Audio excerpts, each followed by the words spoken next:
अस्सलाम वालेकुम स्टूडेंट्स, उम्मीद करती हूँ कि आप सब खैरियत से होंगे और अच्छे तरीके से अपने पेपर्स की तैयारी कर रहे होंगे। अब जैसा कि पेपर्स आपके ख़त्म हो चुके हैं, अब बारी आती है प्रैक्टिकल पेपर्स की। और आज यहाँ पे मैं आपको साइकोलॉजी के प्रैक्टिकल पेपर के बारे में इंफॉर्मेशन दूंगी। जैसे कि आप में से बहुत सारे स्टूडेंट्स ने मुझसे बहुत सारे क्वेश्चंस किए कि साइकोलॉजी का जो प्रैक्टिकल पेपर है उसमें मिनी रिसर्च ही जस्ट बनानी है या इसके अलावा प्रैक्टिकल कॉपी भी तैयार करनी पड़ेगी। अगर हम मिनी रिसर्च बनाते हैं तो वो कितने पेजेस पर होगी, उसमें हमने अपना नाम लिखना है या नहीं लिखना, उसमें क्या क्या चीज़ें ऐड करनी है, ये सारे ही क्वेश्चंस आप लोग मुझसे कर रहे थे। और अब मैं यहाँ पे आपके उन सारे क्वेश्चंस का आंसर करूँगी और साथ ही साथ आपको बताऊँगी कि आपने किस तरह से अपनी मिनी रिसर्च कंप्लीट करनी है। ज़्यादातर जो अभी तक सवाल आया वो ये है कि क्या मिनी रिपोर्ट बनाते हुए अपना नाम और अदारे का नाम लिखना है। यानी कि अगर आप मिनी रिसर्च तैयार कर रहे हैं, मिनी रिसर्च कह लें या मिनी रिपोर्ट कह लें, वो आप तैयार कर रहे हैं तो उसमें क्या आप अपना नाम लिखेंगे, अपना नाम, इंस्टीट्यूशन का नाम लिखेंगे या नहीं लिखेंगे। और सेकेंडली कि हम कौन सी शीट यूज़ करें उसके लिए। फर्स्ट ऑफ़ ऑल आपको शीट सेलेक्ट करनी है कि आप किस शीट पे रिपोर्ट बनाना चाहते हैं। जैसे कि यहाँ पे मैंने सैम्पल के तौर पे शीट्स शो की हैं। इसी तरह आपने कोई शीट लेनी है, शीट लेके आप A4 शीट भी ले सकते हैं। उसको आपने अच्छी तरह से, उसका जो फ़र्स्ट पेज होगा उसे आपने अच्छी तरह से रेडी करना है। और उस फर्स्ट पेज पे इस तरह से, जैसे कि यहाँ पे मैं लिखा हुआ है कि फ़र्स्ट पेज पे आपने नाम लिखना है कि आपकी जो बुक, जैसे कि हर बुक के ऊपर उसका नाम लिखा होता है, इसी तरह आपने उसका फ़र्स्ट पेज रेडी करना है। इसके बाद जैसे यहाँ पे मैं आपको शो भी करवा रही हूँ, एज अ सैम्पल के तौर पे यहाँ पे आपको मैं शो करवा रही हूँ कि इस तरह से आपने फ़र्स्ट पेज रेडी करना है। जब आप फ़र्स्ट पेज रेडी कर लेते हैं तो इसके बाद जो इसका सेकंड स्टेप होता है, सेकंड स्टेप पे आपने जो शीट यूज़ करनी है वो नीट शीट यूज़ कीजिएगा और अच्छी प्रेजेंटेशन दीजिएगा। सेकंड जो आपकी होती है उस पर आपने नेम लिखना है, अपना नेम, इंस्टीट्यूशन का नेम और आपकी मिनी रिपोर्ट कह लें या मिनी रिसर्च जो है ये लिखना होता है। ये 3 चीज़ें होगी। इसके अलावा जो आपकी फोर्थ होगी थर्ड शीट इसके बाद जो आपकी थर्ड शीट होगी वो होगी टॉपिक्स की। आपने लिखना है कि आपने अपनी इस रिसर्च में कौन कौन से टॉपिक्स एक्सप्लेन करने हैं। वो सारे ही टॉपिक्स आपने मेंशन कर देने हैं कि मैं इस पे बात करूँगी, अंदर जाके इस पे बात करूँगी, इस पे बात करूँगी। वो जितने भी आपके सिलेबस में हैं वो आपने सारे टॉपिक्स यहाँ पे मेंशन करने हैं।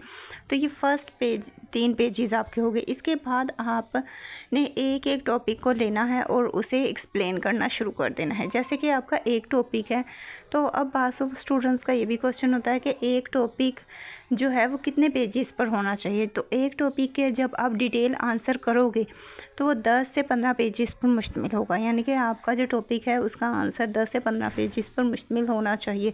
इससे कम भी कर सकते हैं, लेकिन 15 से ज़्यादा आप पेजेस सेलेक्ट नहीं कीजिएगा। आपका जो आंसर है वो मैक्सिमम 10 to 15 पेजेस पर फिनिश हो जाना चाहिए।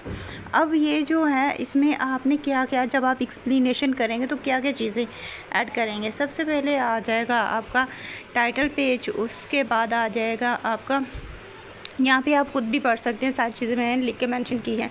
एक्नॉलेजमेंट हो जाएगा, फिर इंट्रोडक्शन है, ऑब्जेक्टिव्स है, मेथोडोलॉजी है, रिज़ल्ट, डिस्कशंस, कंक्लूजन, रेफरेंस, ये सारी ही चीज़ें आ जाएंगी। ठीक है, तो ये सारी जब आपने उसे एक्सप्लेन करना है, एक टॉपिक को जब आप एक्सप्लेन करेंगे तो उसे एक्सप्लेन करते वक्त आपने इन चीज़ों को मद्देनज़र रखना है और इनके अकॉर्डिंगली ही अपनी सारे ही जो टॉपिक्स हैं उन्हें एक्सप्लेन करना है। अब कितने टॉपिक्स हैं आपकी मिनी रिपोर्ट्स में वो आपको पता होगा, आपको सिलेबस का ऑलरेडी पता होगा और उस सिलेबस के अकॉर्डिंगली आपने इसे तैयार करना है। तो जब आप ये करेंगे, हर टॉपिक्स को अलग अलग मेंशन करके उनकी डिटेल देनी है, तो डिटेल में आपने इन चीज़ों को याद रखना है, इसलिए यहाँ पे ये सारी चीज़ें बताई जा रही हैं। तो अब यहाँ पे इन चीज़ों की आई थिंक सो आपको समझ आ गई होगी।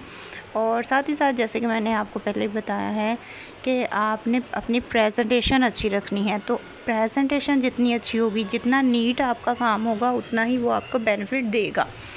इसके बाद जो नेक्स्ट क्वेश्चन होता है आपका वो ये है कि क्या प्रैक्टिकल कॉपी भी तैयार करनी होती है, क्या प्रैक्टिकल कॉपी भी तैयार करके हम लेके जाएंगे या सिर्फ हम मिनी रिसर्च ही तैयार करेंगे। सो यहाँ पे इन चीज़ों की अगर बात करें तो आपने प्रैक्टिकल कॉपी, ये आप पे है कि आप तैयार करना चाहते हैं या नहीं करना चाहते।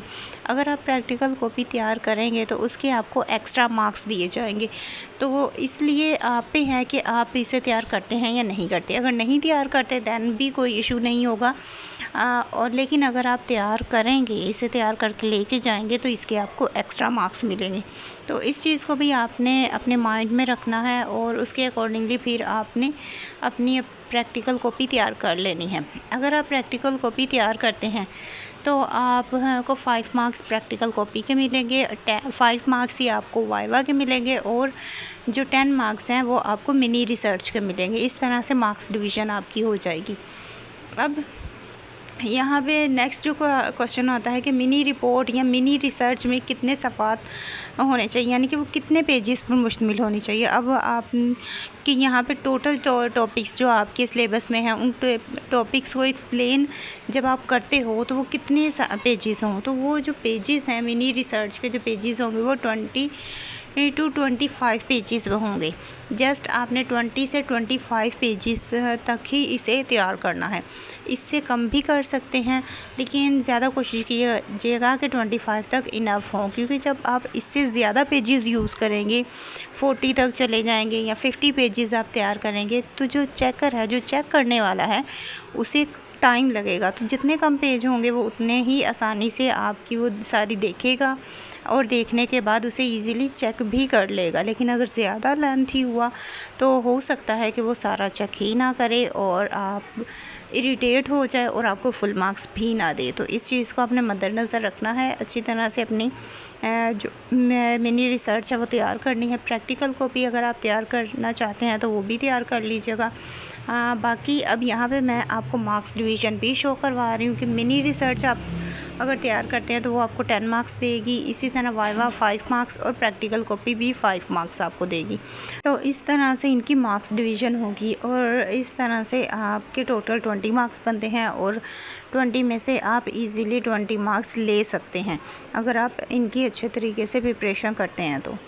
और यहाँ पे अब मैंने आपको सारी ही चीज़ें बता दी। फिर भी अगर कोई क्वेश्चन आपका रहता है तो उसके लिए आपने मुझे कमेंट करके पूछ लेना है। साथ ही साथ चैनल पर नए हैं तो चैनल को सब्सक्राइब करना मत भूलिएगा। वीडियो अच्छी लगे तो वीडियो को लाइक कर दीजिएगा। और अब मुझे दें इजाज़त, मिलते हैं नेक्स्ट वीडियो में। अपनी दुआ में याद रखिएगा। Thanks for watching. अल्लाह हाफिज़।